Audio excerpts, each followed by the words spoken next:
If you don't want your children or your friends to be able to access the Play Store app on your phone, then it might be useful to lock it to avoid downloading any inappropriate apps on your Android phone. Today I'm going to show you how you can lock your Google Play Store on your Android phone. To get started, open the Google Play Store on your Android device.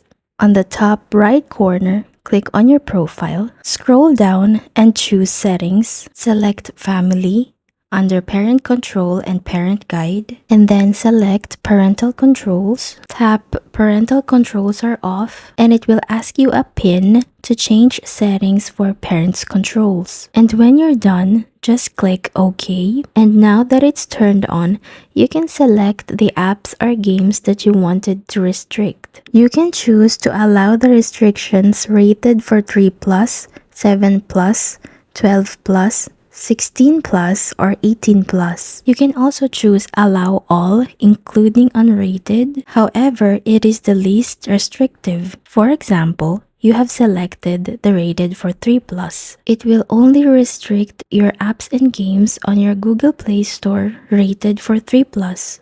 And when you're done choosing the restrictions, just click Save.